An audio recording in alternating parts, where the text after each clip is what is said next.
everyone, may bago po akong tutorial na ipapakita sa inyo para sa mga gusto magbukas ng e-wallet na reliable. So basically, this is the same as GCash pero I think better than GCash. So ito po ang bagong-bagong e-wallet na GoTime. Ang maganda dito sa GoTime ay meron kang free na transfers every week. 3 free transfers to other banks per week. Tapos 5% interest rate on your savings. At pwede kang mag-earn ng up to 3 times Go Reward points kapag ginamit mong pambayad at reward card yung GoTime card. So, paano ba gumawa ng GoTime account online? Una, punta ka sa Google Play Store o sa App Gallery ng cellphone mo. Then, itype sa search bar ang GoTime Bank. Ito ang lalabas. Click Install. After ma-install, click Open.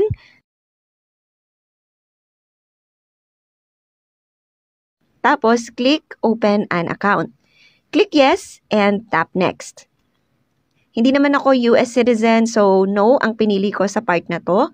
Then, click Next.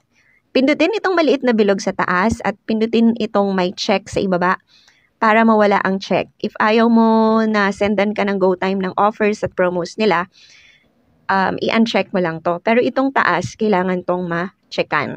Then, click Continue. Tapos dito naman, enter your mobile number. Then, click Verify with OTP. May marireceive ka na OTP sa number mo. Yun ang itatype mo sa part na to. Then, enter your email address. Click Next. Then, mag-selfie. Sundin lang yung mga lalabas na instructions sa screen. Dapat maliwanag ang selfie at sakto sa bilog ang mukha mo. So, wag po kayong mag-i-smile habang nagsiselfie. Pag okay ang selfie, ito ang lalabas. Then, ihanda po ang iyong valid ID. Dapat malinaw lahat ng letra at picture sa ID. Click Next, then Scan ID. Heto ang mga ID na tinatanggap ng GoTime. Field ID or National ID, Driver's License, Postal ID, UMaid ID, Voter's ID, Passport, PRC ID at SSS ID. Yan lang po yung tinatanggap nila sa ngayon. PhilSys ID o National ID card ang ginamit ko. So, sa pagpicture ng ID, ganito po. Una, picturean yung harapan ng ID. Next, ay likod ng ID naman ang picturean. Dapat malinaw at maliwanag ang pag-scan ng ID. So, dapat maayos din ang camera ng cellphone mo para malinaw yung pag-scan mo ng ID. Then, click Yes, upload this ID scan kapag okay na ang ID na na-scan mo. Nakatatlong ulit ako mag-scan ng ID kasi pasmado yung kamay ko sa pag-scan ng ID kaya medyo blurred. So, ulit lang ng ulit hanggang maging successful yung pag-scan mo ng ID. So, pag okay na, kusa nang lalabas ang mga personal details mo sa GoTime app. So, i-check mo if tama ang lahat ng info. If may mali, click Rescan ID. If tama naman lahat ng info na lumabas, click Yes, that's correct. Then, enter your birthplace. Philippines sa country at itype dito ang municipality at province kung saan ka pinanganak. Then, municipality or city kung saan ka nakatira at barangay. Then, click confirm. Then, piliin sa listahan ng category kung saan kabilang ang nature ng trabaho mo. Kung wala kang trabaho, unemployed o student ang i-click.